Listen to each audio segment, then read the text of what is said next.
Hello investors, welcome to Simply Stocks. In today's video, we will discuss 10 businesses that FIIs have recently added to their portfolios.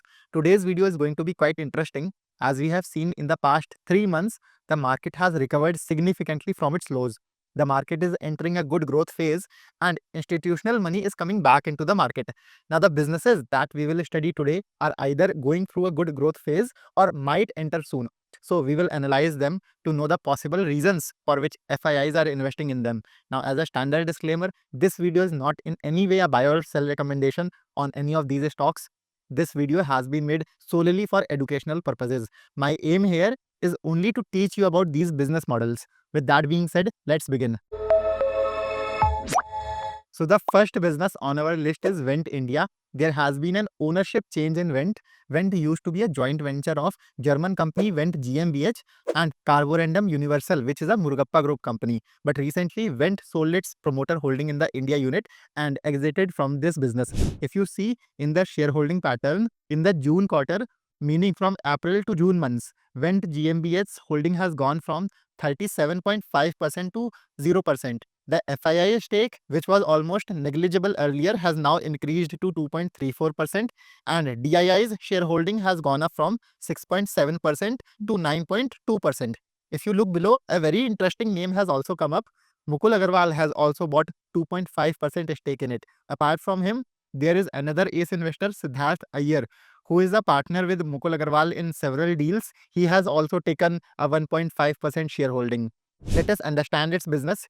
So Vent makes these such super abrasives which are used in cutting, shaping, finishing and cleaning of hard materials. Wherever fine and precise work is needed, meaning if you have to make an auto part or in defense a part of tank or jet, their products are used there. In the past few years, there has not been any major growth in Vent. For example, in the last 4 years, their sales have grown at just 9% CAGR and profit at 13% CAGR. But if we look at the future, the outlook of super abrasives market looks quite strong. The entire sector can grow at around 10% CAGR, but in the product segments where Vent operates, growth can be up to 17% CAGR. So this is a big trigger in the business. If we see where this growth is coming from, then the electronics manufacturing market in India is booming. Apart from this, the auto ancillary and aerospace and defense sectors are two other demand triggers. In these sectors, there is a strong focus on manufacturing in India, which will increase the demand for machines, tools, abrasives, etc. Now, the second business that FIIs have added to their portfolios is Capri Global Capital. Capri Global is an NBFC, meaning it is in the business of giving loans or credit. Now, look, NBFCs, unlike banks, cannot take deposits from people like you and me. So they have to periodically raise money from the market for their expansion. That's why in the June quarter, Capri Global raised 2,000 crore rupees through the QIP route, in which several renowned investors such as Prashant Jain and Societe Generale participated. As a result, you can see that promoter holding has diluted from 70% to 60%. The shareholding of FIIs has increased from 1% to 4.7%, and at the same time, DII holding has also gone up from 14.5% to 20.5%. Capri Global provides loans for gold, homes, construction finance, and MSMEs or your small businesses. Among these, their gold loans and construction finance segments are showing very strong growth right now. Their total AUM or loan book has grown by 42% in 1 year. Within this, gold loans have grown by 69% and construction finance segment grew by 61%. This AUM or loan book represents the total money which any NBFC can use to give loans. Their income has grown by 42% and net profit has increased 131%, which means it has more than doubled. In the past 1 to 1.5 years, banks and NBFCs have become quite strict on personal loans. Personal loans are risky as these loans do not have collateral, meaning you don't pledge anything against them. That's why demand is slowly shifting from personal loans to gold loans. In addition, the rise in gold prices has also helped Capri. Now, the next business is Zota Healthcare. Zota runs medical stores or pharmacies under the name Dawa India. They do not sell your regular medicines, they sell generic medicines. These generic medicines are also called generics and can be 80 to 90% cheaper than your regular medicines. The industry works in such a way that big pharma companies and MNCs spend a lot of money on marketing and branding of medicines to increase their sales. And because of this, they sell their medicines at high prices. But see, the formula of those medicines is known to everyone in the market. You can get the same medicine from another brand or even an unbranded version at a much cheaper price. And in today's date, in India, 90% of medicines that are sold are generic. You can find generics for 90% of them. Meaning, these are medicines that you can easily buy at 50% discount. And let alone India, even in the USA, whose healthcare is so advanced for namesake, there also 90% of medicines are generics. Generics help patients save a lot of money. So as people are becoming aware, the demand for generics is rising, and the government is also giving a lot of support to this. Because of this, Zota is also opening new stores at a very fast pace. In just 1 year, they have increased their stores 80% from 880 to almost 1580 stores. Before this, in FY24, meaning the year before last year, the company's stores grew by 48%. So you can see how fast the company has been growing over the last 2 years. Their target is to open 1000 stores in FY26 and 1800 stores in FY27, which comes to 60 to 70% annual growth for the next 2 years. Their target is to have a total of 4,400 stores by March 2027. And Zota is still in losses because right now expansion is happening so fast, expenses are quite high. But the logic here is that as the new stores opened in the last 2 years become stable and profitable, the company will also become profitable. In this direction, in Q1, both FIIs and DIIs have increased shareholding in Zota.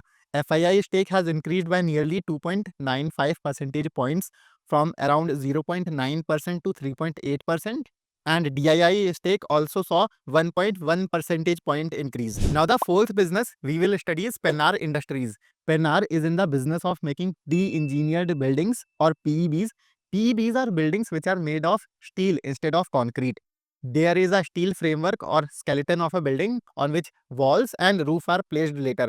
PEBs are prepared in factory and are then assembled and erected at the client site. For example, the T3 terminal of Delhi airport is a PEB. Similarly, Blue Star's AC manufacturing plant in Andhra Pradesh is also a PEB. Apart from this, if you look here, solar manufacturing plants and data centers can also be pre-engineered. Likewise, Birla Opus paint plant in Haryana is also pre-engineered. The cost of making them is less compared to ordinary concrete buildings. Along with this, they get completed faster compared to concrete buildings. Currently, PEBs is a niche sector of 20,000 crore rupees, which is growing at a good rate of 12% CAGR.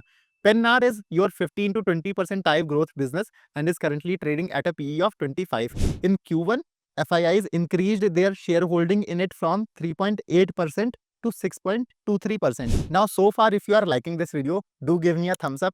Also, you can subscribe to our channel Simply Stocks, where we bring multiple such videos every week.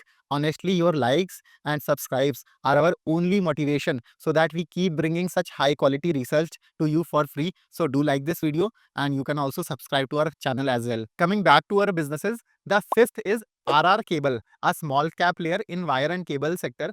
RR's March quarter results were quite good, in which their sales increased by 26.5% over the last year. Since then, this business has been in focus and FIIs have bought around 1.5% stake in it. And what has happened was that last year, because of elections and all, work on many projects had stopped or was not happening at the same speed. So there was some slowdown from there. And then copper prices had gone up, which had a separate impact on profit margins and profits of wire and cable companies. But now, once again, growth is coming back into the sector. I was reading Polycab's con call transcript, and in it, the management said that right now the demand from real estate, data center, and green energy sectors is very strong right now. RR Cables management is targeting 18% volume growth, and on top of that, we can expect 2 to 4% value growth too, meaning growth that comes from raising the prices of your products.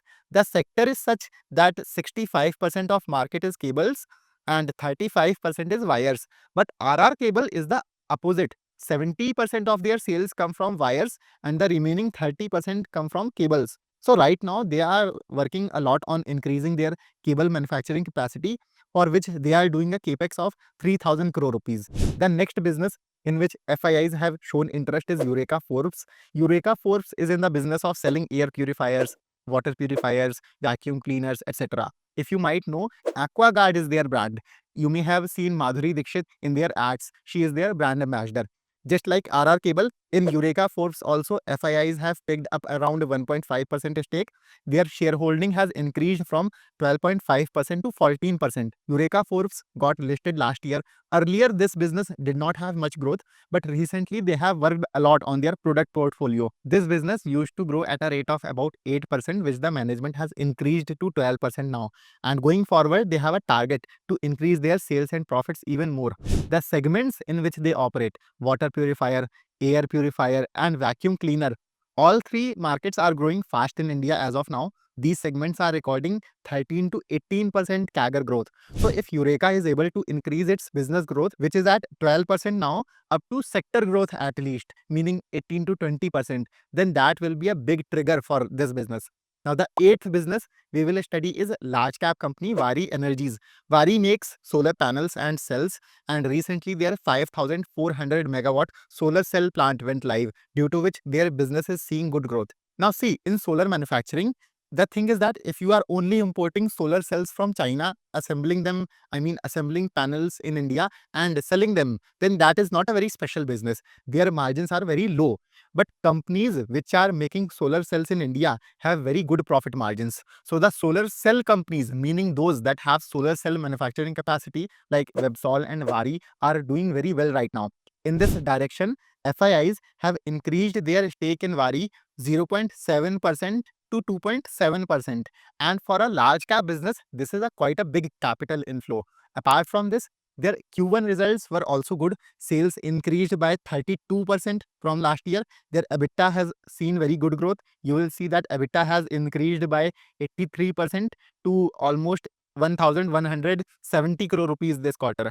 Their management has given a guidance of 5,500 to 6,000 crore rupees EBITDA, and right now Vari is well on track with that guidance. Their profit has increased by 93%, or in other words, it has nearly doubled. And net profit margin has also gone up from 11.5% to 16.8%. Vari is currently trading at a PE of 40. After Vari, we have two housing finance companies, Actus Value and Home First Finance. Both are from the same sector and both are doing quite well right now. Actus and Home First give home loans below 10 to 15 lakh rupees in small towns and villages, which are called your affordable housing loans. This affordable housing segment is seeing very strong demand right now. Under the Pradhan Mantri Awas Yojana or PMAY, the government is giving home loans to middle class and lower income families at subsidized rates. Because of this, they are seeing very good growth.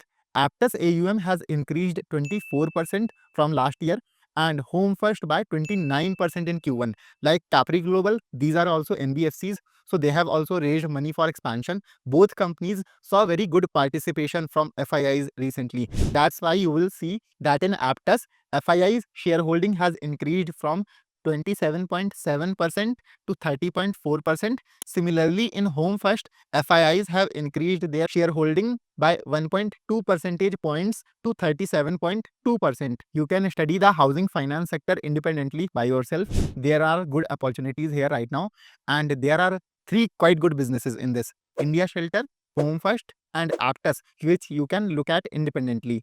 The last business in which FIIs have shown interest is your PC Jeweler. We have already done a separate video on PCJ. If you want, you can go watch it. I will put its link in the description for you. PCJ used to be a very good business from 2014 to 2018. But then in this company, cases of fraud and insider trading came forward. Apart from this, the company had also taken a lot of debt. They didn't have enough money to repay the loans. So then the loan defaults happened first in 2019, and then again 2-3 years ago they defaulted on a loan of about 3,500 crore rupees. After all this, PCJ has been working a lot on reducing its debt, fixing the problems. First, they did restructuring in which some loan was waived off and banks took equity in the company. Even after that, the company had 4,000 crore rupees in debt. For that, the promoters did a big fundraise of 2,700 crore. In Q1, meaning April to June, in these 3 months, their sales increased by 80% from last year. During the same period, they have reduced around 150 crore of debt more. And their target is that by FY26 end, meaning by end of this year, they will become debt free. This is a big guidance given by their management. So we can say PC Jeweler is a good turnaround business, but there are still risks in this business. We will have to see at what speed they will be opening jewelry stores going forward. Talking about the shareholding pattern, FIIs have increased their shareholding here to 6.3%. Earlier, their stake used to be 5.1%. Now, you tell me in the comments which of these stocks did you like the most. Also, if you did not like the video earlier, my humble request, please do it now and also subscribe to our channel. This will motivate us to work much harder for you. I will see you in the next video. Happy investing.